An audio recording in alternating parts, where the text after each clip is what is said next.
Okay? All right, I'll get out of your way here. Often you sign a note. Can't go slip past the thing. All right, so you sign a note. Now, a note is an unconditional promise to pay. Okay, and this is what it looks like. It looks like a check.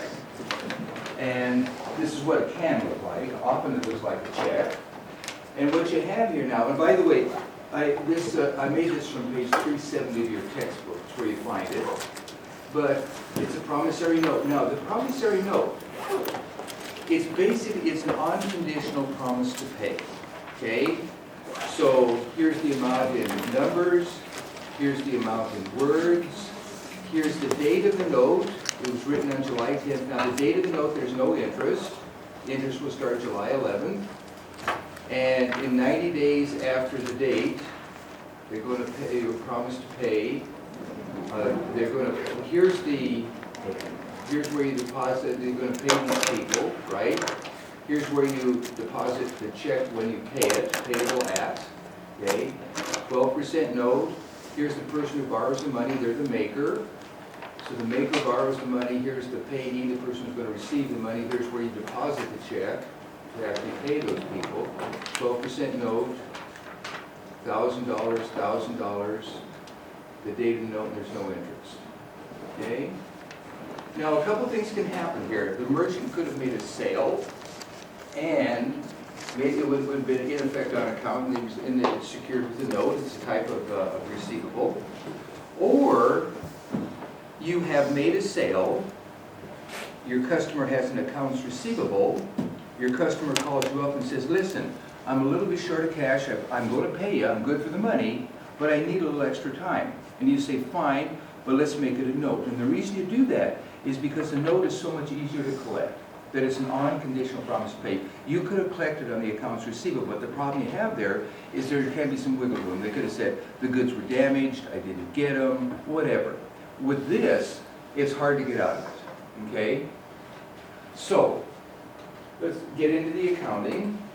So, let's do this again. It's, let me do this. I'm going to sit down here, and we can leave the note on the screen. I'll put it on the other screen, so we can refer back to it. Okay. All right. So, it's a 90-day note. When is the note due? Here's how you calculate that. So, in this case, what you have there is, it was written July 10th. So July, I'll make this a little bit bigger so it's easier to read. So July has 31 days in it. July 10th is the date of note. That means there's 21 days of interest in July.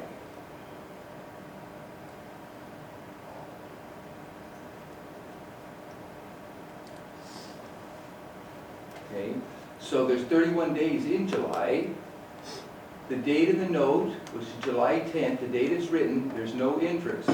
So if I subtract 10 from 31, that means there's 21 days of interest in July. Okay, I'll put in July down here. Now, August has 31, and September has 30.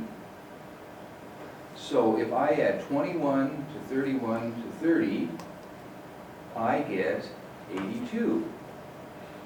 It's a 90-day note, so the difference between 82 and 90 is 8. So that means that there's 8 days in October. So it's due October 8th. Okay? And here's how you found out that it's due in October 8th. So, that sound good? All right. So, when you receive a note, and of course when you calculate how much interest will there be on this thing when they pay it back. So interest equals principal times rate times time. So in this case, it's $1,000 note, okay, $1,000. It's there's 12% annual interest. The interest will always be expected at an annual rate. Okay, this is, I'm writing annual up here. And the time, in this case, it's a 90-day note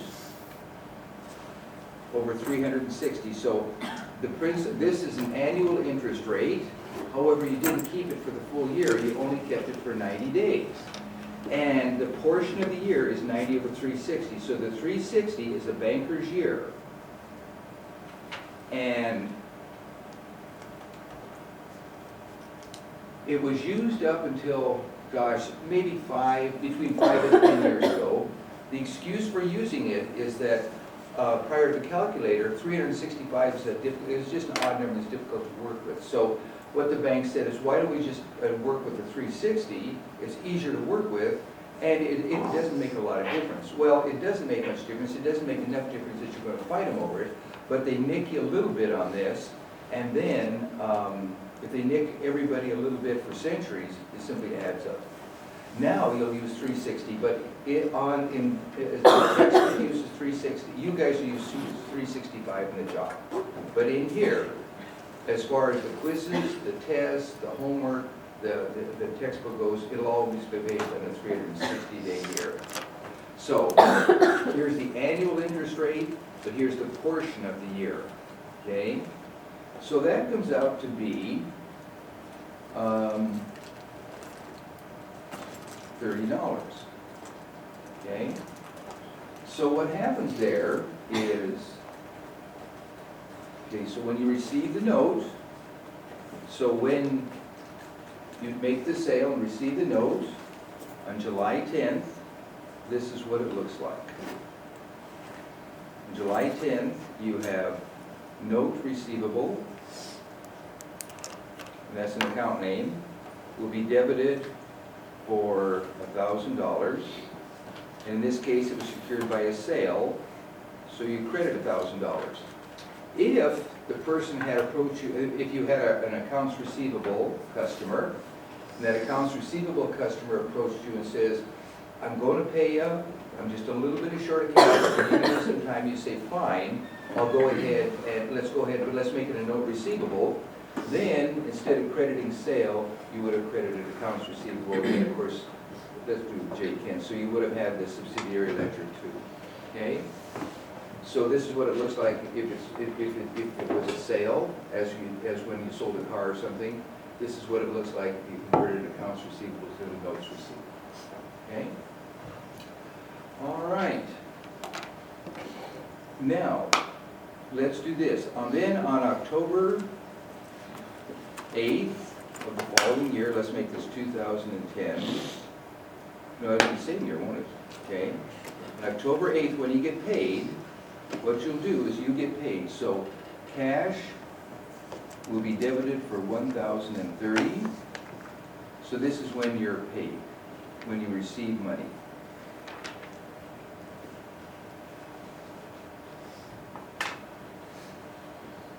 Okay. Note receivable.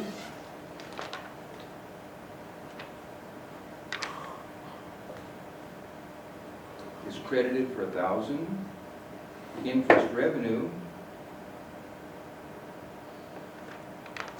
is credited for $30. So here's what it looks like when you make the sale or convert the accounts receivable to the notes receivable. Then when your customer pays you, this is what it's like when you receive the cash. So here, note receivable is an asset, so you debited it. Then to take it off your books, you credit it. And of course, here's the interest revenue, here's the cash you received, and that's on October 8th, which is when it's due. Okay? Now, what would this have looked like if your customer on October 8th wasn't able to pay you? Well, they weren't able to pay you. The name for this is an honored note. Okay? If it's a dishonored note, then it would look like this. Now, do you guys remember when you had an NSF check, right? where did you put the NSF check? You put it in accounts receivable. And the reason you did that is because you were assuming because at that point in time, you're going to try to collect it, okay? Well, notes receivable works the same way. If it's dishonored, you debit accounts receivable. Of course, you have the subsidiary ledger is updated too. And you debit it for $1,030. Did I say notes receivable? I meant accounts receivable. Did I say accounts receivable or notes receivable? That's what I meant. Okay. And by the way, it's okay, because now you guys remember, because I repeated it 3 times, so you have to think about it. Okay. Okay. Anyway, you debit accounts receivable, and then of course you credit note receivable for the 1,000, and you credit interest revenue.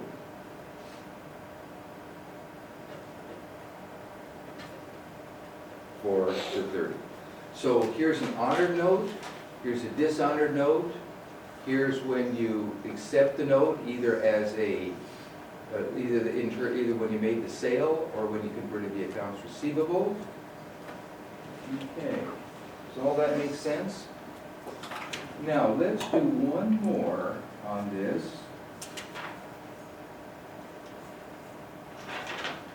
Okay, you guys are okay with that? Let's do one more with this and then we'll do some practice. Now, do you remember when we did the adjusting entries, right? And do you remember why we did adjusting entries? We did an adjusting entry because we wanted the revenue and expenses to show up in the period when they incurred, right? Well, the same is true with the interest revenue. So let me give you so what you'll do at the end of the accounting period, now in this case they were all in the same year, so there was no adjustment required. But had it been accepted in one year, paid in the next year, at the end of the year, you want an adjusting entry to account for the revenue of the first year. Let me show you what I mean by in the way of an example. Okay? So, in this particular example, it's a different note. Okay? So what we have here now is on December 16th, okay, what they do is they accept it's a $3,000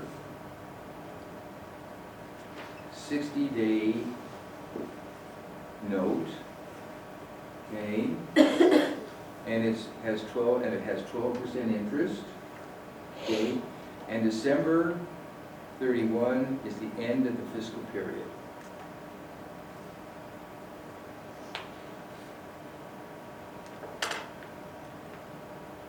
So the way this works is, there's 31 days in December. The date of the note is the 16th, so that means there's 15 days of interest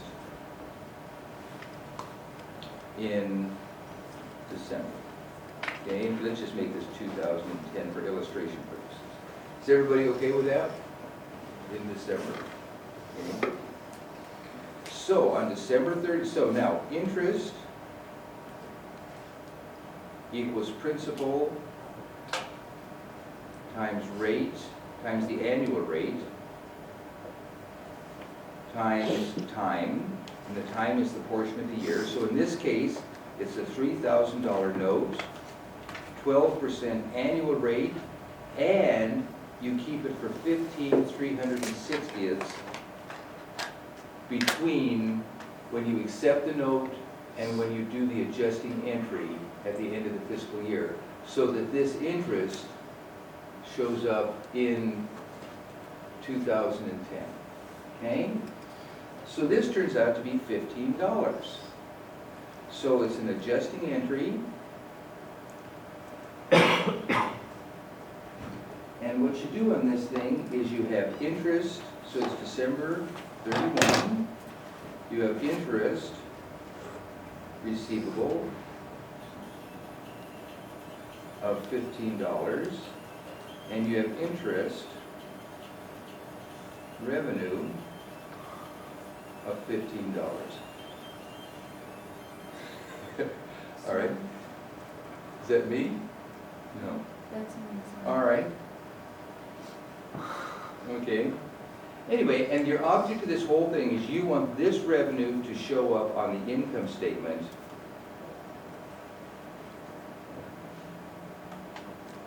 dated December 31, and this is 2010. Okay? And that way, because you do want the revenue to show up in the period when it occurs for the matching principle. Okay? Now, how's everybody doing? That sound good? So we covered a lot of material. Let's just briefly go over it. So here's a note. You could, as a merchant, you could have accepted it when you made the sale. It's a note receivable. It's a promissory note. It's an unconditional promise to pay. Often it will show up like as though it were similar to the format of a check. You have the dollar amount in both numbers and letters. It was written on July 10th, and there's no date, there's no interest on the day it was written. In this case, it's a 90-day note. Here's the person who you owe the money to, and here's where you deposit the money. Okay, here's where you actually deposit the check. Here's the person who borrowed the money. Okay, it's a 12% note, and this is an annual interest. It's an annual rate. Okay. So as far as the due date goes, in this case, there's 31 days in July. The date of the note is the 10th. That means there's 21 days of interest in July. August is 31, September is 31. So when you add all these up, it turns out that it counts for 82 days. Because it's a 90-day note, there's 8 days in October. Okay? That means it's due October 8th. So, as far as the interest goes, interest equals principal times rate times time, and it's interest is at an annual rate. So it's $1,000, 12% annual interest, 9,360 is that portion of the year. So this is annual interest, but it's only for this portion. And again, the denominator will always be 360 because we're going to use the banker's year. And that'll be true on the quiz, on the test, on the homework, and in the textbook. So there'll be $30 worth of interest.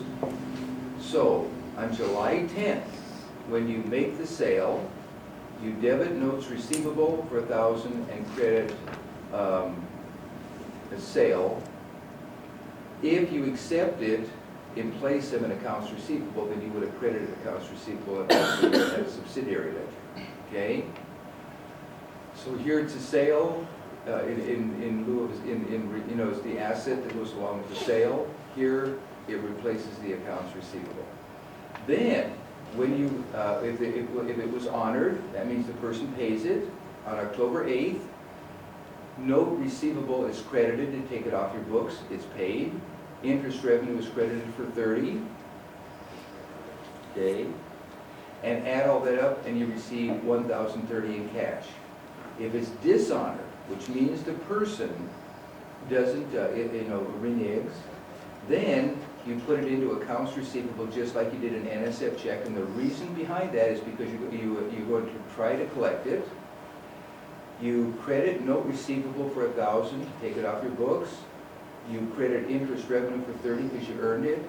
You debit accounts receivable for $1,030 because that's the amount the person actually owes you. The other thing we brought up was the fact that you always want to put the revenue in the period when it occurs. Now, this is a different note. The first note we had all occurred in the same year, so there's no need for an adjustment. What happens if they borrow the money in 1 year and pay it back in another year? So in this case, what we have here is on December 16th, it's a $3,060-day note, $3,000 60 note at 12% interest. The end of the fiscal year is December 31st. So December has 31 days. It was written on the 16th. That's 15 days of interest in December. Interest equals principal times annual rate times time. So it's 3,000 times 12% times 15, 360. It's again the banker's year for $15. So the adjusting entry will be December 31st, interest receivable $15, interest revenue $15, and the object of this whole thing is to put this $15 on the income statement dated December 31st. Now, by the way, this is due February 14th. So let's do this. interest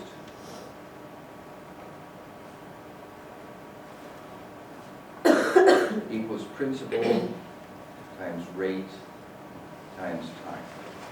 So now it's a $3,000 note, 12% annual interest, and it's a 60-day note, $6,360. So the total interest will be $60. So here's the total interest.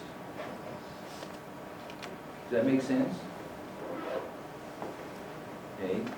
And, all right, so $60 total interest.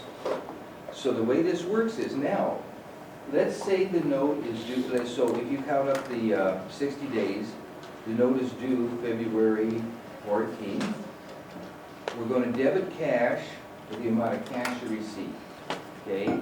And you will receive $3,000 for the note, $60 for the interest, so you'll receive $3,060 on February 14th when the note is on it, okay? Interest revenue will be credited. Now, there's $60 total interest, $15 that was in the first year, so there's $45 left. So interest revenue will be credited for $45. Now, this will show up on the income statement dated December 31st, 2011. Interest receivable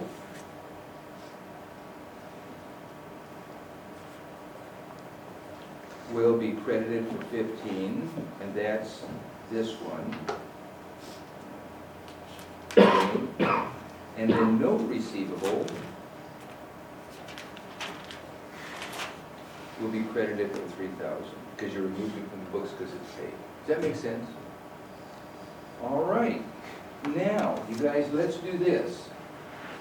Let's start with exercise 913. You find that on page 384. So let me take this down. This here. And so it's 384.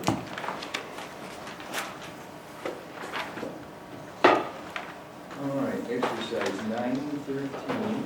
There's this one right here. So here's what it is. In this case, what we have now is prepare the journal entries for the following selected transactions of the Deshawn Company for 2010. December 13th, accepted a $10,000 45 8% note on December 13th and granting Alicia Clark a time extension on her past due accounts receivable. Prepare an adjusting entry to record the annual. So you record the conversion of an accounts receivable to a notes receivable, and then you record the adjusting entry on December 31st. Sound good? All right, yeah. On the test, are we going to be able to use a calendar, or are you going to If tell there's a us? few dates, I'll just put it on the board. Oh, you'll let us know? Yeah, because there are ways of doing it with the knuckles and all that, but we have enough to worry about. All right, cool. Yeah. Yeah. There's a way to do it with the knuckles. Huh? Never heard of that. Yeah. January, February, March, Yeah. April, the high knuckles are 31 days. Yeah. And They're all flat. You have to, and then what's that, there's a rhyme? This is in February, 28 days. February Yeah. 28th is the exception. But Yeah, it's in the yeah. valley. Yeah. How do we use it easier for us to make the longest What's that? possible? How does smoke days on February? Is there an adjustment on that? They would have to be, yeah. Yeah, there was a, yeah, of course, we won't, yeah, it's a complication, but, yeah. Now, by the way, the other thing that, now you see, there's also a thing called a, let's see, there's a Gregorian calendar and a, yeah, and then there's the other one, Julian calendar, yeah. So on the Julian calendar, July 1st is day 1, July 2nd is day 2, and then December 31st is day 365. And so what you do is you find the day as a number.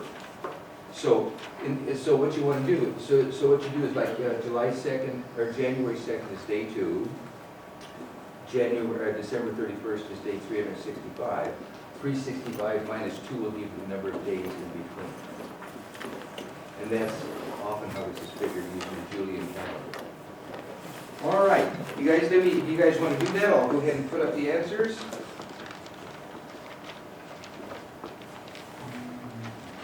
When you're ready, it looks like you're ready.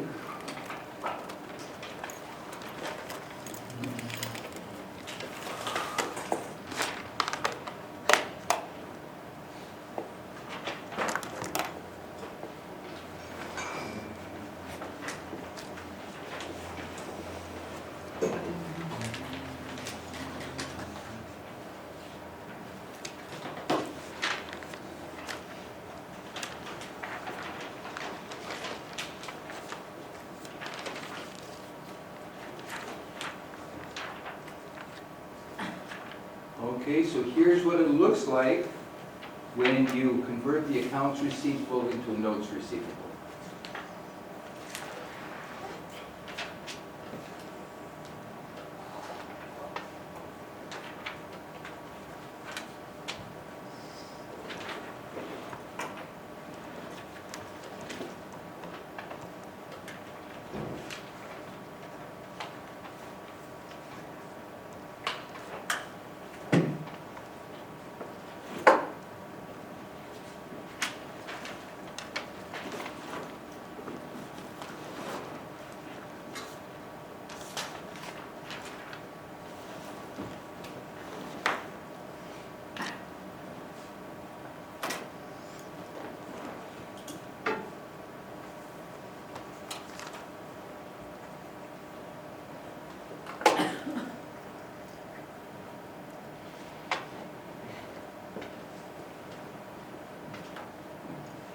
All right, here's what it looks like when you make the year-end adjusting entry. So there's, in other words, 31 days in December. The date of the note is the 13th, so there's 18 days of interest. Is everybody okay with that? Then it's principal times rate times time, and the time is 18 over 360. That turns out to be $40 of interest between December 13th, 2010 and December 31st, 2010. And you want this $40 of interest revenue to show up in the income statement dated December 31st, 2010.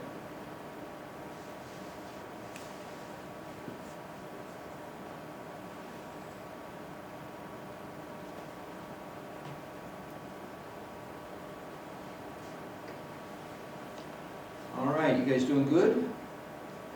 People are still taking notes, so let me take a minute.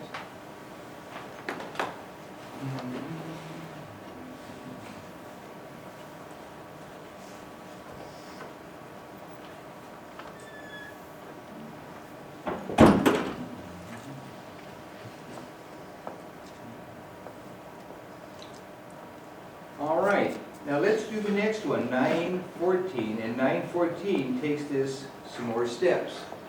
So it builds on 913. So now, what you do is on January 27th, you receive payment for principal and interest on the December 13th note. So now, these people pay you.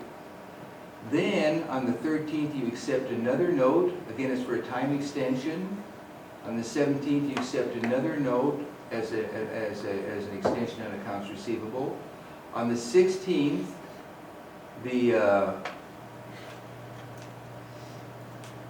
this is Taurus dishonors the note, okay? And then on the 1st, you write it off against an allowance. And then on June 1st, you receive the payment interest for this note, okay? And so this will take it the next step. We'll also have a little bit of review in there.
this is what it looks like when you receive payment for the note we just did.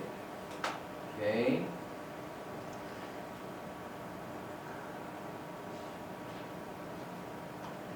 So here's the revenue that occurred in the following year, interest receivable from the previous year, the note receivable, add all those up, that's the cash that's received.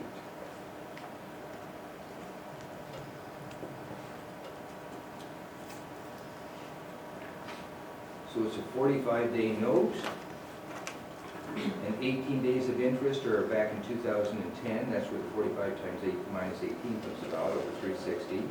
8% annual interest, 10%, 10,000 principal.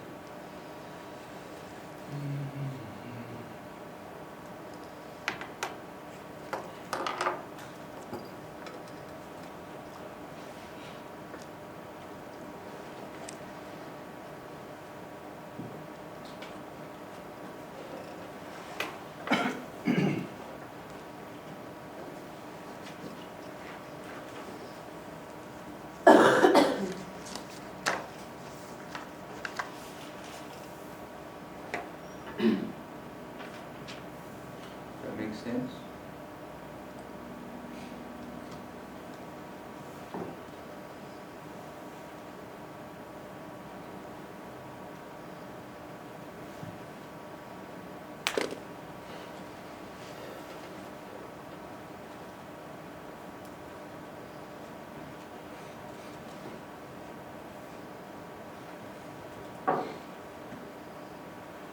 Where did the 18 come from?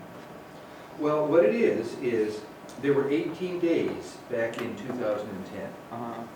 So, because what it is that the note was written on the 13th. There's 31 days in December. 31 minus 13 is 18. Oh, okay. So, it's this one back here. So, Oh, okay, okay. there's 31 days in December, date of the note. Let me put this here. So this is December. This is the note. This is the days of interest. All right. Okay. Then in this year, and it's a 45-day note. 18 are in the previous year, so the difference will be in the current year.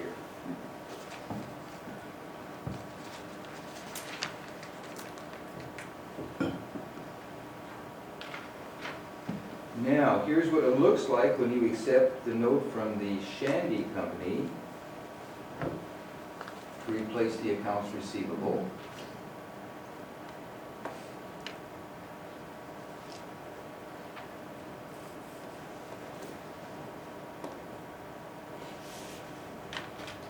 And here's what it looks like when you accept a note from Torres, again, to replace an accounts receivable.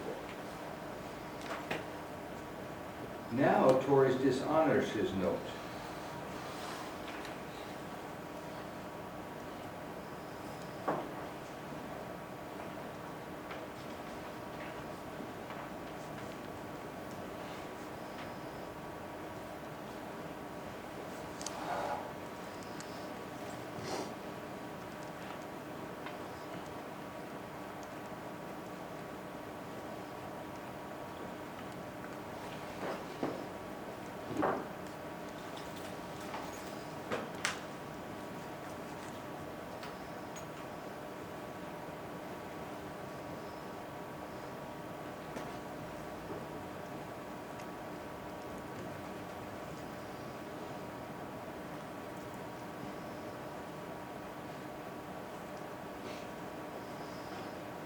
I'm going to get past you guys here and just make sure this is working and everything. Yeah.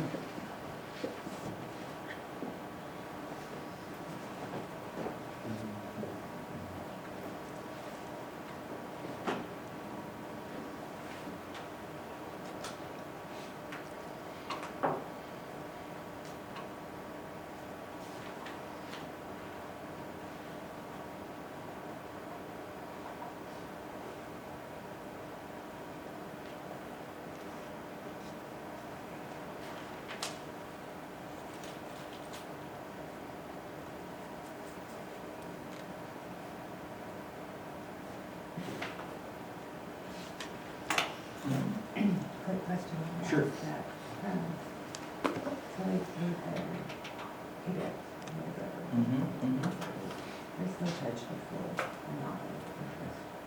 They are. Yep, exactly, so they don't get out of the interest. Just like, the NSA check, they don't get out of the, you were charged a penalty because their check bounced, but then they're responsible for it. Right. Okay, sure. All right, we kind of move to the next one. So the next one, so here's what it looks like when they dishonor the note. So in effect, you put it into accounts receivable. So there's $15 of interest revenue at that point in time, because it's principal times rate times time. $2,000 note, 9% annual interest, but they only have this fraction of the year. Okay, that's the $15. Here's the note, add those together, this goes into accounts receivable. Okay? Now they use the allowance method. Give you guys a minute with that. They use the allowance method, so in the allowance method, when you write off this accounts receivable, you debit allowance for doubtful accounts and you credit the accounts receivable. So this is a write-off. Okay, and that's, because now if you're treating it, now you're working with it as though it's an accounts receivable. Okay? And now, the second note actually is honored.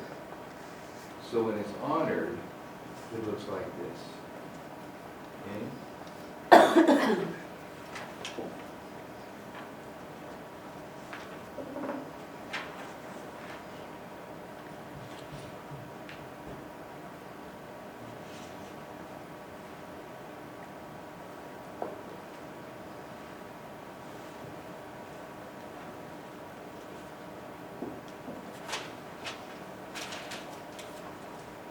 All right, people are taking notes, you guys pretty much done it. All right, let's go ahead and do this. You guys pretty much done that. Now, by the way, let's do this. 2.5 hours is just a real long time to sit through an accounting class, right? And so, it's a 2.5 hour block. Academic hour is 50 minutes long. So that means we qualify for 2 10-minute breaks and a 5-minute break, right?